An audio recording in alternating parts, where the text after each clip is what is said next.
On a tous une mitzvah en particulier qui nous plaît, qui nous correspond. Chacune et chacun d'entre nous, on sent qu'on a plus d'affinité avec telle ou telle mitzvah. Alors est-ce que c'est normal ou est-ce qu'il faut s'investir même dans les mitzvot dans lesquels on n'a pas vraiment d'affinité, avec lesquels on n'a pas vraiment d'affinité? La vérité, c'est qu'il faut accomplir toutes les mitzvot que Dieu nous demande d'accomplir.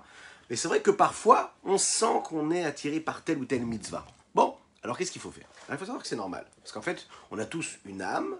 Cette âme-là a une racine, a une source. Et elle est en correspondance avec une des mitzvahs en particulier. Donc quand on sent en fait que depuis notre plus tendre enfance, ou même un petit peu plus tard, de notre enfance de pratique religieuse, on sent qu'on a un lien particulier avec une mitzvah, c'est que quelque part on a une mission à travers cette mitzvah-là, et qu'on doit s'investir dans cette mitzvah précisément. Maintenant, est-ce que toutes les autres mitzvot, il faut aussi les accomplir? Ça, vous êtes d'accord, bien sûr qu'il faut tout accomplir. Mais on va sentir qu'il y a quelque chose de particulier avec cette mitzvah en particulier. C'est un des sujets que nous allons aborder parmi tous les autres sujets que nous allons voir aujourd'hui.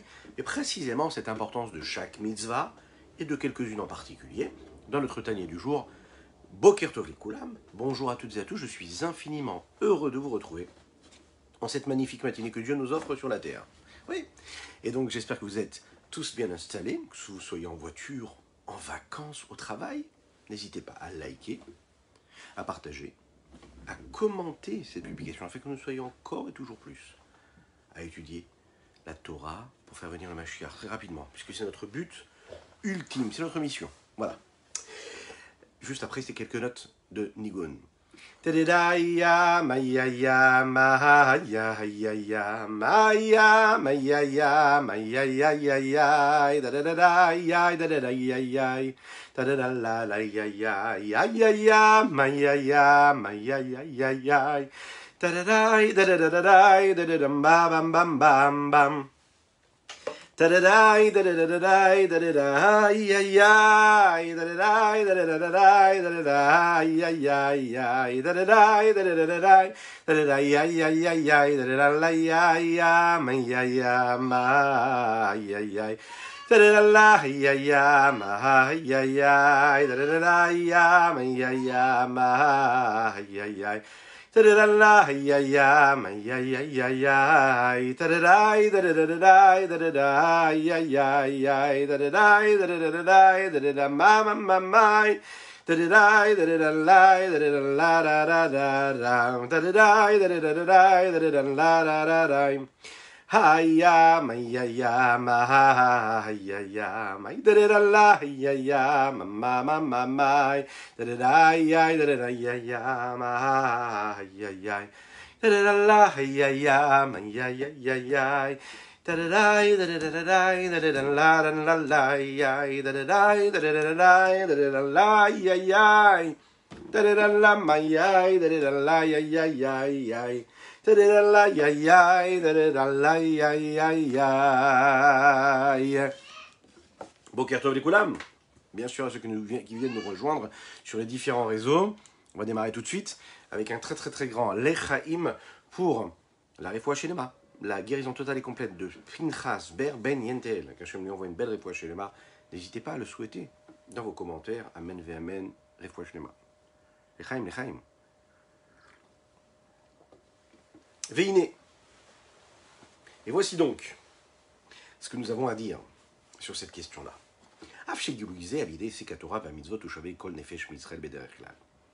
Nous avons une seule Torah. Nous avons une seule Torah, un seul enseignement qui nous a été donné à toutes et tous au même moment et au même niveau et de manière égale.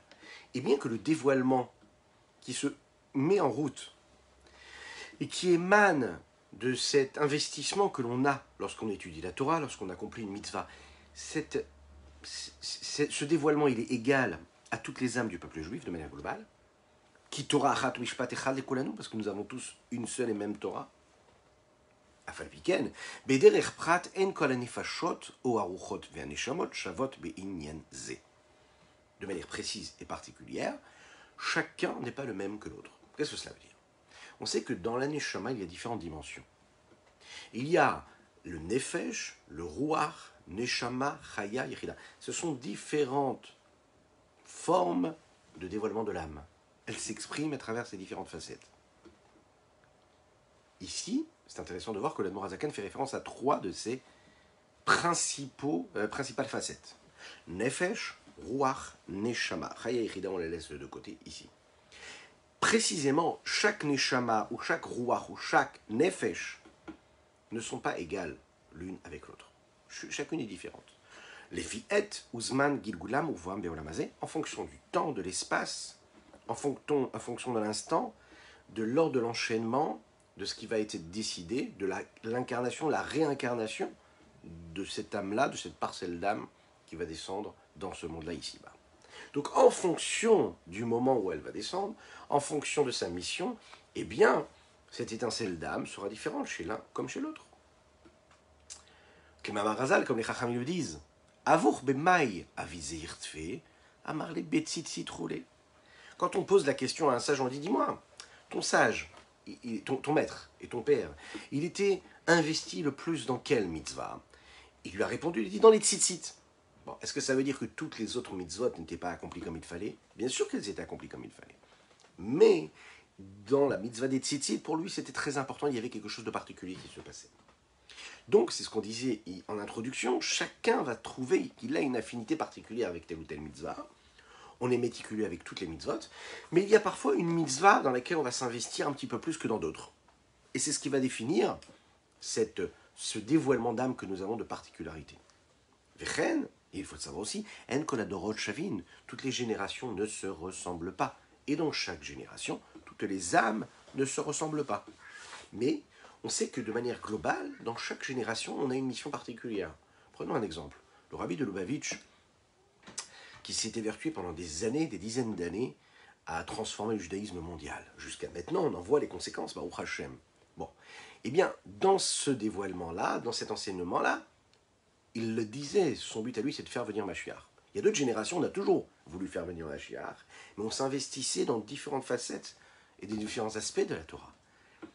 Quand le rabbi disait tout ce que l'on fait, on doit le faire pour faire venir Mashiach, parce que la génération dans laquelle nous vivons, c'est une génération qui est celle de la fin de l'exil et le début de la Géoula. Donc notre investissement, notre façon de faire, notre façon d'agir, correspond à toute cette génération-là. C'est dans cet esprit-là qu'on doit être. Ça n'a pas été le cas dans toutes les générations. C'était différent. On pensait à Mashiach, mais on ne le vivait pas comme on doit le vivre maintenant précisément. Boker Tov à ceux qui nous rejoignent. Boker Tov, bonjour à toutes et à tous. Lechaim, lechaim.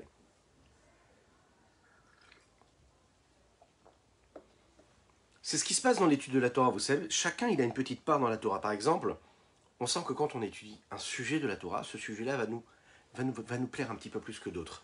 Ça ne veut pas dire que l'autre sujet, nous ne devons pas l'étudier, mais on sent qu'on a quelque chose, on a une affinité.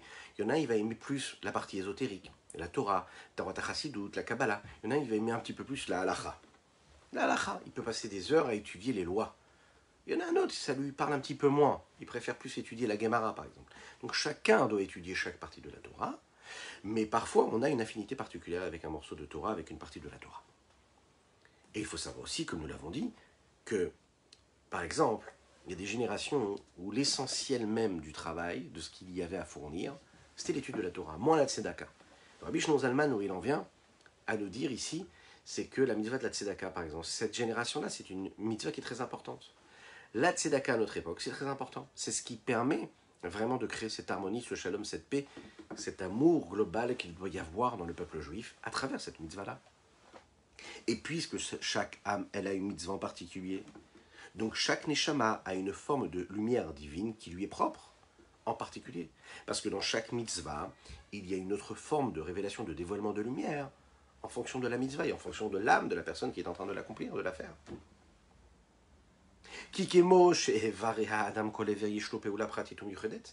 De la même manière que dans les membres de l'homme, les membres du corps de l'homme, chaque membre a une fonction particulière qui lui est bien définie. L'œil est là pour voir et l'oreille est là pour entendre. Car c'est ainsi. Dans chaque mitzvah, il y a une lumière particulière, un dévoilement de Dieu qui est particulier, qui est propre à cette mitzvah en particulier. Et donc à chaque fois qu'on va utiliser, qu'on va faire cette mitzvah-là, eh bien on ramène cette lumière particulière qui provient, qui est le dévoilement de la lumière de l'infini, du Saint béni soit-il, Ein Sof Baruch Hu. On ne peut pas demander à l'œil d'entendre et à l'oreille de voir, parce que chaque membre il a sa fonction. Et chaque membre qui a sa fonction, il est en bonne santé, Bezrat Hashem pour chacune et chacun, et à ce moment-là, tout le corps est en bonne santé. Les mitzvot, c'est pareil, chaque mitzvah a une lumière particulière, et quand tu accomplis cette mitzvah, tu apportes une lumière particulière. L'echaim, l'echaim, l'echaim.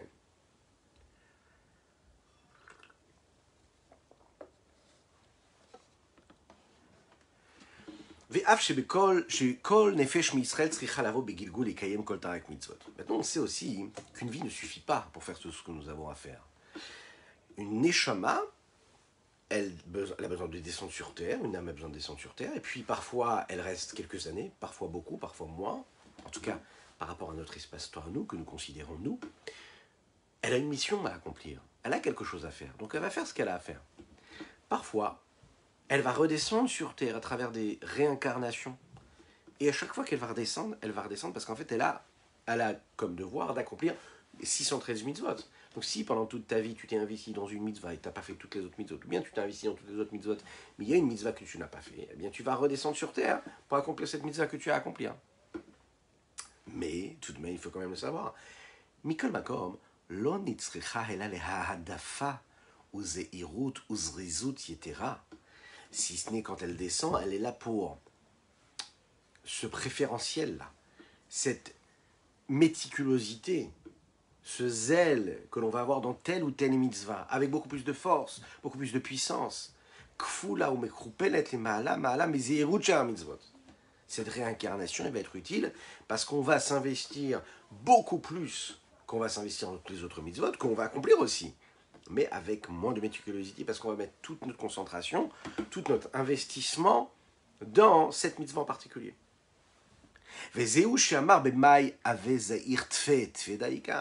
Quand on pose la question, on dit dans quoi tu es le plus méticuleux. C'est-à-dire que méticuleux, on doit être méticuleux dans toutes les mitzvot. Maintenant, le plus méticuleux, ça veut dire encore plus que la normale.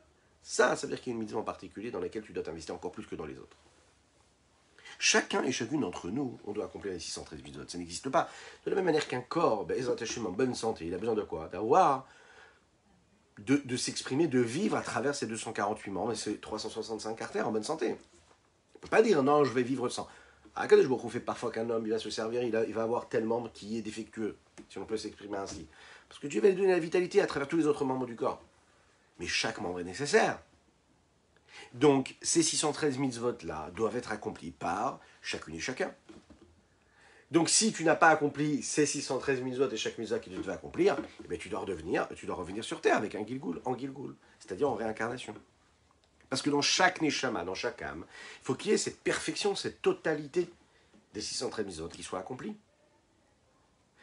Mais néanmoins, il faut quand même savoir que chaque âme va avoir sa mitzvah, comme nous l'avons dit tout à l'heure. Veine. Itaron, ce surplus, cette chose-là qui est en plus, cette valeur ajoutée, quoi. Cette particularité qu'a la lumière de cette mitzvah-là par rapport aux autres mitzvot, elle est aussi en conséquence. Ça veut dire que cette lumière-là, elle va rayonner, elle va se dévoiler encore plus que chez les autres personnes. Itarona oraze aprati les neshamot pratiot, eino beprinatam vadat musag. Ce n'est pas quelque chose que l'on peut concevoir, que l'on peut saisir, que l'on peut l'analyser, comprendre, et en comment ressentir. C'est quelque chose qui nous dépasse, qui dépasse la conscience et le savoir. Et là, les malam et brinatadat,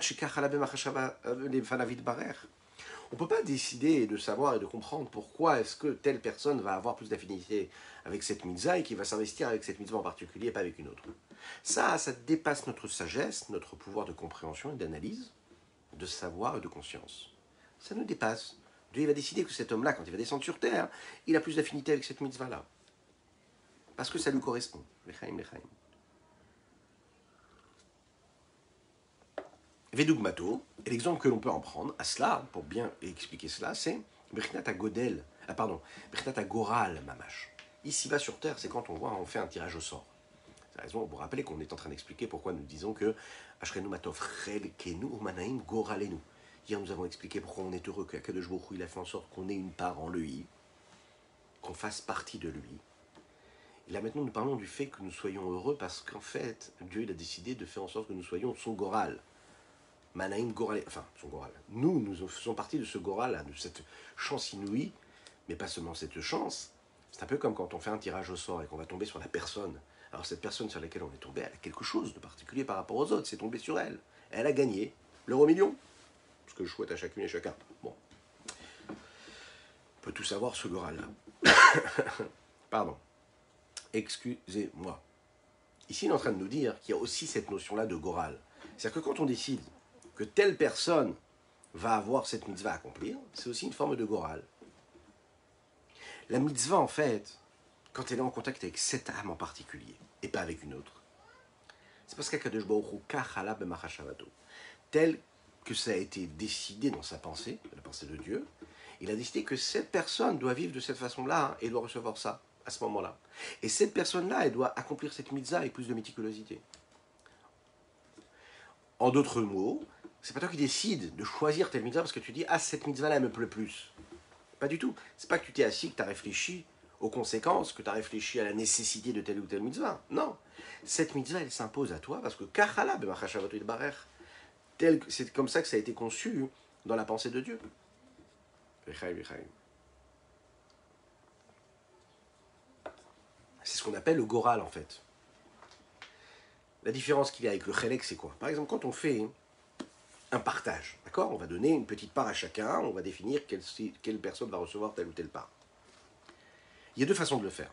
Je peux le faire par rapport à mon intellect, par rapport à la logique. C'est parce que chacun va prendre la part qui lui correspond, parce que ça lui correspond, parce que la réflexion nécessite à engendrer ce partage et cette part-là que je suis en train de prendre. Mais quand, par exemple, on ne peut pas séparer, partager, quand, par exemple, l'intellect ne nous oblige pas, ne nous contraint pas à partager de cette façon-là ou de prendre cette part-là de ce qui doit être partagé, alors, qu'est-ce qu'on fait? Eh bien, on décide de faire un tirage au sort et on dit, comme on ne sait pas, comme l'intellect ne suffit pas ici, on est incapable de décider pourquoi est-ce que lui, il aurait cette part du gâteau et l'autre, il aurait cette part du gâteau. Parce que l'intellect va nous dire, ah ben d'accord, mais comment tu justifies? Il n'y a pas de justification. On est 5 personnes, on doit prendre chacun une part. Pourquoi lui, il aurait cette part et l'autre, il aurait cette part-là? Donc l'intellect ne suffit pas. Donc quand l'intellect ne suffit pas, on fait appel à quelque chose qui dépasse l'intellect. Alors qu'est-ce qu'on fait? On prend des petits morceaux de papier et puis on fait un tirage au sort. Et là, c'est pas nous qui décidons, c'est pas l'intellect qui décide, c'est une force qui dépasse l'intellect qui va décider que lui, il va prendre cette part-là et lui, il va prendre cette part-là. L'Echaim. On comprend pas, il n'y a pas de raison, mais c'est comme ça. C'est-à-dire qu'on s'est mis dans les mains du Goral, du tirage au sort, et c'est le tirage au sort qui va décider. C'est-à-dire quoi le tirage au sort? C'est-à-dire qu'une force qui dépasse l'entendement, qui dépasse l'intellect, qui dépasse la logique des choses. Et spirituellement, c'est pareil. Il y a ces sujets-là qui ont été décidés d'en haut, qui sont fixés, qui sont au-dessus, qui dépassent la compréhension, le raisonnement, qui dépassent l'approfondissement qui pourrait nous être mis qui pourrait être mis à notre portée. Et c'est par cela qu'en fait l'homme pourrait saisir et percevoir pourquoi est-ce qu'il le fait de cette façon-là ou une autre façon, pourquoi est-ce que ça le touche à lui et pas à l'autre. Néanmoins, il y a des sujets qui dépassent et il y a des sujets qui ne dépassent pas. Le rapport que une âme va avoir avec une mitzvah, c'est quelque chose qui est très très élevé. C'est pas fixé, c'est pas régi par l'entendement, c'est pas régi par l'intellect et les raisons et la compréhension et le saisissement. C'est la raison pour laquelle c'est appelé Goralenu, Manaim Goralenu. Notre Goral, Manaim Goralenu. C'est magnifique, c'est doux de le savoir. Cela fait du bien de savoir que si on a une mission sur Terre et que cette mission c'est de faire telle ou telle mitzvah, quelque part ça nous décharge. Parce que le fait d'avoir une responsabilité, quelque part, ça nous décharge d'autre chose. Bizarre, parce que normalement d'avoir des responsabilités, ça nous donne des responsabilités. Donc si on a des responsabilités, on a quelque chose à faire. Donc c'est compliqué. On se sent responsable de quelque chose. Mais en fait, c'est complètement l'inverse. Parce que tu as une responsabilité, parce que Dieu va décider que toi, tu dois faire telle ou telle mitzvah, alors ça te décharge du fait que tu ne saches pas ce que tu devrais faire. Autrement dit, c'est un cadeau de savoir ce qu'un homme il a à faire. C'est un cadeau de savoir que tu as de l'affinité avec cette mitzvah ou tu as une affinité avec cette partie de la Torah. Parce que ça veut dire que tu sais ce que tu as à faire. Le plus grand des hommes, c'est celui qui est capable de savoir pourquoi est-ce qu'il doit agir, qu'est-ce qu'il doit faire pour agir. On a tous besoin de quelqu'un qui nous attend quelque part. Quelqu'un comme quelque chose. Et quand un homme il reçoit ce goral, on est conscient qu'Akadosh Baruch Hu nous a donné ce goral qui dépasse notre réflexion. On ne sait pas pourquoi on doit faire telle ou telle mitzvah. On ne sait pas pourquoi on a telle ou telle affinité. Mais quand on est conscient que notre nature va vers cette mitzvah, ou quand on est conscient que notre but et notre mission ici-bas sur Terre, par exemple, à une certaine période de notre vie, ou de l'histoire de l'humanité, c'est de s'investir un petit peu plus dans cette mitzvah. Et maintenant, c'est un peu plus dans cette partie de la Torah. Alors on comprend qu'on est dans le vrai. On comprend qu'on est dans le chemin d'Akadosh Baruch Hu. Vous savez qu'à un moment, on raconte que dans l'histoire, Moshe Rabbeinu, il s'est tourné vers Dieu et il s'est plaint. Lechaim, lechaim. C'est pas qu'il s'est plaint parce qu'il reprochait quelque chose à Dieu. Il voulait comprendre. Akadosh Baruch Hu, vous savez ce qu'il lui a répondu? C'est rapporté ici dans les explications du Rav Yoel Khan à la Shalom. Il lui a dit Shtok, kachala bemachashava. Juste tais-toi. C'est ainsi que c'est venu dans la pensée. Ça veut dire que c'est comme ça que ça a été décidé. Ça veut dire que même Moshe Rabbeinu ne pouvait pas comprendre cela. Il lui dit ta pensée ne pourra pas comprendre. Ça dépasse tout raisonnement. Il faut l'expliquer. Il faut savoir que dans les mitzvot, il y a différents niveaux dans les mitzvot. Il y a le premier niveau, c'est ce qui vient de l'importance et du raisonnement, de la compréhension de cela. C'est-à-dire que dans chaque mitzvah, il y a une particularité, il y a une valeur quelque part. Quand par exemple, on sait que quand on met des téphilines, eh bien, on le met du côté gauche, et on met dans le bras, et de façon à ce que les téphilines vont se diriger vers le cœur. Pourquoi? On le dit tous les jours, il faut y penser d'ailleurs, avoir cette kavana quand on met les téphilines, de façon à les shabed et alev et amoir. Faire en sorte que toutes nos émotions soient dirigées vers Dieu, pour Dieu. Pourquoi sur la tête? Pose sur la tête, parce que la tête c'est le cerveau, c'est l'intellect, afin que toutes nos idées intellectuelles, toutes nos pensées puissent être dirigées vers la sainteté et la pureté de Dieu. Il y a une raison à cela. On peut comprendre ce que cela veut dire. Se rappeler de toutes les mitzvot de Dieu. Il y a des raisons même parfois qui sont plus profondes, parce que là c'est très concret, mais il y a la partie ésotérique, il y a la partie allusion, il y a la partie profonde, la partie cachée. Donc chaque mitzvah, elle a différentes dimensions. Mais il y a dans les mitzvot en fait une deuxième niveau. Le fait que la mitzvah ce soit juste la volonté de Dieu. C'est pas que j'agis, je fais parce que je sais que quand j'agis et je fais cette mitzvah et que j'ai la bonne kavana, alors à ce moment-là, je suis en train d'accomplir ce que Dieu m'a demandé d'accomplir. Non, j'accomplis la mitzvah parce que c'est le Ratson Hashem. Et ça, c'est une forme de libération aussi. Parfois, quand on met notre intellect, on arrive à comprendre l'importance de la mitzvah, mais parfois, ça peut desservir l'homme. Pourquoi?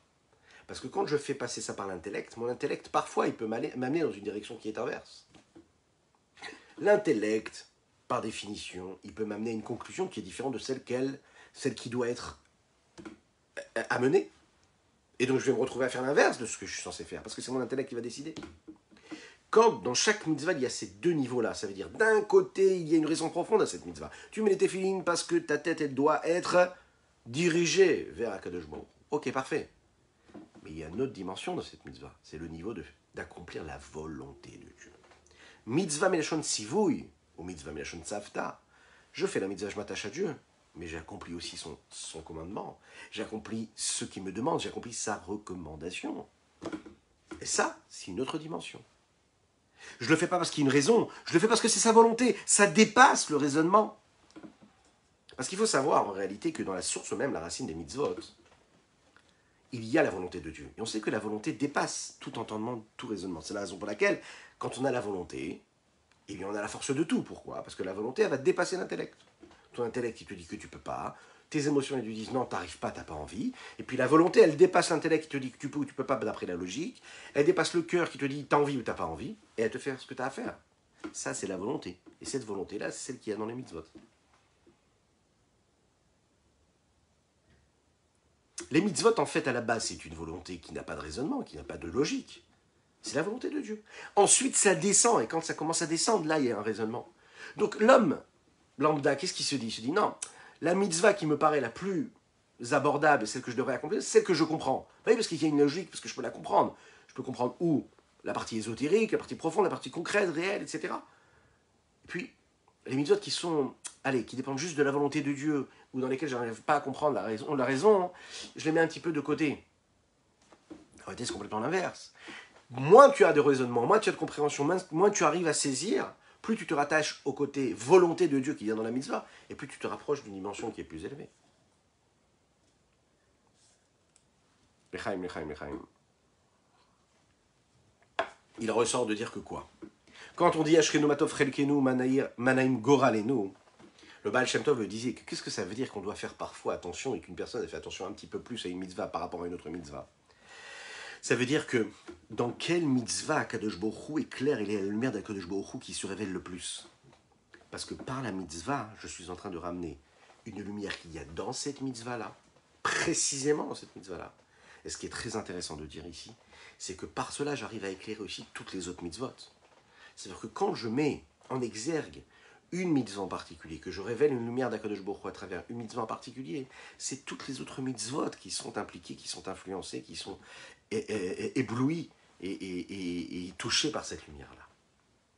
Comment c'est que quand parfois on fait une mitzvah, on élève toutes les autres mitzvot par cette mitzvah que nous avons fait. Et c'est comme ça que se crée ce lien profond qu'il doit y avoir entre le juif et Akadosh Baruch Hu. Elle l'amène à une dimension la plus élevée, c'est la raison pour laquelle nous appelons ça Chelkenu et Goralenu. Chelkenu, notre part, c'est-à-dire c'est la lumière qui éclaire dans chaque mitzvah en particulier, c'est-à-dire chacune des mitzvot en particulier qui font partie de ces 613 mitzvot. Le Goral, c'est autre chose, c'est la lumière qui éclaire dans la mitzvah en particulier de cette Neshama-là. D'un côté, chaque petite partie, de l'autre côté, ce qui dépasse la partie, le fait qu'on ait tous une même part, puisqu'on fait tous partie de ce grand projet, mais ce qui dépasse le fait qu'on soit tous une même part et qu'on ait parfois une part différente de l'autre, pas parce qu'on le comprend, pas parce qu'on le conçoit, mais parce qu'Akadosh Baruch Hu l'aura décidé ainsi. Les malam au-dessus de toute compréhension et de toute analyse.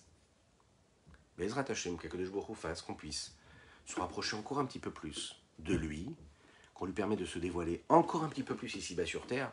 Beaucoup de lumière repousseront donc toutes ces obscurités qui nous entourent et nous permettront de vivre Bezrat Hashem, la venue de Mashiach.